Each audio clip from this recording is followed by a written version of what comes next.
IT, forging IT security experts. Secure Ninja. Hey everybody, it's Alicia Webb with SecureNinjaTV, and I am here at RSA 2013 in San Francisco. I am speaking with Nick Percoco. He is the Senior Vice President at Trustwave, and he actually will be a keynote speaker tomorrow. First of all, thank you so much for speaking with us. Thanks for having me. Are you all geared up for your keynote tomorrow? Yes, it's going to be fun. Yeah, so tell us a little bit of what's it going to be about. So it's going to be on the Lifecycle of Cybercrime, Okay. and so I'm co-presenting with a member of the United States Secret Service, a special agent, Eric Rasmussen, and so he's going to join me on stage as well. But we want to really explain to the audience the problem that's existing around the criminal cyber gangs. And so really the ones who are financially motivated, the ones who are going after millions of businesses on the planet, gain access to customer data, gain access to bank accounts, gain access to credit card information in order to make money. It's their business. And so we're going to really drill into the processes they go through, the types of techniques they use, the tools they use, and what the profile of the victims actually look like that are being compromised. Excellent. You call them cyber gangs. How big are these gangs? Well, they're much larger than like a street gang. They have, in many cases, they operate around different forums, some web forums that have a lot of privacy and a lot of trust around who gets access to those web forums. But in many cases, there are thousands of members. And so they all trade different tools, different techniques, and then when people collect data, they actually get payouts through those relationships. Right. So if someone goes and hacks in and they steal 1 million credit cards, they now have a centralized place they can go in order to sell that data to someone else who wants to then go and use it for fraudulent purposes. So it's a whole structure of crime. It's very well organized. And it's profitable. Very profitable. They're making millions or billions of dollars accessing this data and then selling it. There's plenty of people out there that want to buy counterfeit credit cards and be able to go out and go on a shopping spree and purchase things. Who tends to be the end victim in these crimes? It's businesses of all sizes. So we have, in our report that we put out just last week, we had 450 different organizations that we actually looked at last year, and these go across all various verticals. Retail tends to be the highest because there's a lot of turnover of data, a lot of fresh data in those organizations. So as a criminal, if I target a retail organization and get a piece of, say, malware planted, a custom piece of malware planted, I could stick it there and it can sit there and collect data for me without ever having to come back. And it can be there for a couple of years. And the organization, the retailer, would not know that data is being taken out of their environment until some other third party comes along and says, we've seen fraud on these cards that were used in your environment. Right.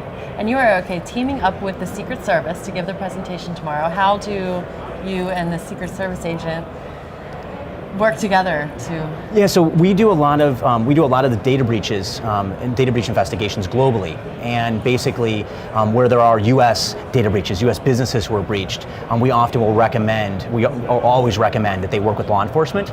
We don't carry badges or guns, and so we can only take it so far in our investigation to pointing where the data is going. Possibly we identify on which countries or which devices, which servers that data is being exfiltrated to, and where the attackers are coming from. But sharing that data with the Secret Service allows them to go and then trace back and work with those countries in order to possibly apprehend the criminals. And so we're typically the front end of those investigations. We share the results of our investigation with permission of our client. They take that, they can then correlate that against other investigations that they have, and if they get enough evidence on certain criminal gangs or the leaders of those gangs, they're then able to work with those other countries to possibly charge those individuals with a crime. So what are some of the tactics and methods used by these gangs to harvest the information? Yeah, so if you read the newspapers and read the media, you often hear a lot about 0 days, and you hear about 0-day attacks going against organizations. That happens very rarely in the real world, in what we're seeing in these criminal gangs, because they don't have to. They don't have to use 0 days in order to get in. Typically we see flaws in remote access, remote administration into e-commerce sites, or remote administration into brick and mortar environments. We often also see credentials just being used. And so that's where it makes it very difficult for these organizations to detect the problems. Many times vendors will implement solutions in their environment and leave default credentials enabled. And so there may be a content management service, for their e-commerce site. Well, the person who installed it and configured it for them left the default passwords the same. Right. And now the criminal gangs all know this, and so they go and they scan the internet for specific types of systems, and then they go and they just use those credentials to get in. And so there's no failed login attempts, there's no IDSs that are going to get triggered. It basically is just they walk right in and they get access to it. When we're talking outside of that, we also see SQL injection. That's by the top. It's number one on the OWASP top 10. It's been that way for years. We see that very often. So in e-commerce, in other retail systems, online retail systems, that's typically the number one method of getting into those environments. Wow.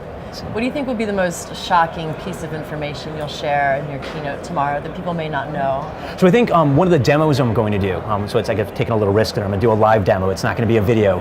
It's going to show you. It's going to be a live demo. We often hear about different web-based attacks, so web client attacks, and that was one of the top methods as well. I think it was number 4 last year that we saw in our investigations. We're going to demonstrate 2 different 0 days. So basically the IE 0 day that came out earlier this year, and also a Java 0 day that came out. And we're going to show if you were targeted. So if you're the individual who received a link or an email or something sent to you and you clicked on it, what does that attack look like? I think most people think that something blows up and you see all these alarms that go off, and it's actually much more elegant than that. What we see on the IE side, we're going to see it crashes the browser. And how many times have you used your internet browser and something crashed? You don't really think anything's going on. So we're going to show that, but then the Java one, the Java example, nothing happens. You literally visit a web page and it plants malware on your system. I'm going to show this live. The malware is then going to grab data off my system and exfiltrate it out to the attacker, all within a matter of 4 seconds. So it's not as if I have to gain access to someone's system and the attackers are poking around and spending a lot of time there. It's literally within a second, and all this data I have in my system that I'm deeming as confidential is gone and is out the door. Wow. What do you think is the number one thing that either consumers or individuals or companies can do to protect themselves while online? Yeah, so a big thing is keeping up to date on patches. You often hear about when there is a 0 day. Even though it's 0 day, it's not typically used in targeted crimes that we're investigating. But they were 0 days at one point. And so if there are patches, you're able to patch your browser, you're able to patch your operating system or patch your mobile device, not waiting to do so. That's a big area, because we see the criminals using techniques that were 0 days a year ago.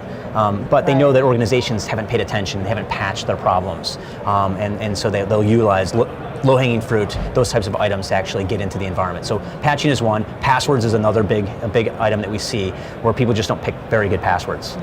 And we've had large organizations where tens of millions of customer records have been taken from that environment, and basically it all started with a username and password that was easy to guess. Do you think there'll be a day where there just is no more low-hanging fruit and passwords will actually be good enough? Yeah, I think many organizations are starting to embrace two-factor authentication and other means to authenticate individuals, rather than just giving out username and password, and someone's going to pick baseball as their password. Right. Very, very easy. Now I think some other low-hanging fruit areas, I think businesses in general, there's a lot of businesses that basically are below what Wendy Nather at 451 Group had coined the security poverty line. And so you have a lot of organizations that just live in that area. They don't have the resources, they don't have the skills in order to maintain secure systems. So I think we're always going to have that part of the ecosystem existing. Yeah. But I think that line is getting, lowered, and people are raising above that more and more as technology and tools are being made available more affordably to organizations. Right. So I think that's a big piece. Now the two-factor authentication is coming into play. I mean Gmail, it makes that available. So there are ways that even consumers can enable and utilize that type of technology even for free in some of their own personal accounts. Definitely. What about SQL injection? It's been around forever. Will that ever not be an issue? I don't know. I think that's going to stick around for a while. I mean, it's an input validation problem that many developers just don't pay attention to. Now the big problem is that there's so many software developers out there, and if you go to a security conference, even if you go to an OWASP conference, many of the people who attend OWASP are security people. And so it's until those types of organizations really embrace and get really ingrained in the development communities even deeper, that you're not going to have your one developer sitting in a room someplace who never even heard of what OWASP is, let alone doesn't even know what a SQL injection is not going to think twice before not validating the input they have in their web applications. Right. Now Trustwave has issued the 2013 Global Security Report. Yep. Which has a lot of great information. What's some good stuff in here? So we cover 450 different data breaches that we investigated last year. We also included a great deal of our security research. And so we do a lot of security research on an annual basis. We analyze passwords, 3.1 million different passwords. We looked at the types of web attacks that are going on. We looked at the results of a lot of our penetration testing into organizations. So there's a lot of good data points about various attack vectors, really across the whole gamut of different types of attack vectors, even spam, those types of that type of data. That for people who are in roles that are looking at security programs in their environment, or even have to educate their executives on these types of security issues, there's a lot of good data in there, a lot of good visuals that they can pull out and share with their peers and their executives in order to help sell security and get more security into their business. Yeah, awesome. And where can people find the information? You can download a copy of it at trustwave.com/GSR. Now, I've got to ask, what is the most popular password? It's password 1. Password 1. Yeah, I would have guessed password. Yeah, capital P, because capital P and then the rest of it and the number 1. And reason being is that it satisfies Active Directory complexity settings. Absolutely. Well, that's good to know. We will not use that as our password for anything, ever. Thank you so much for speaking with us, Nick. Thanks for having me. Truly a pleasure. Good luck with your keynote Thank tomorrow. you. Hopefully we can drop in and check it out. And make sure you check out all the interviews we're doing here at RSA by subscribing to our YouTube channel at youtube.com/SecureNinja. Also, like us on Facebook and follow us on Twitter for all of the great updates. I'm Alicia Webb. Thank you for watching. Secure Ninja Shorts are brought to you by SecureNinja.com, a world leader in information security and IT training and certification. Our master instructors will help build you into a highly skilled and marketable security professional. SecureNinja.com, forging IT security experts.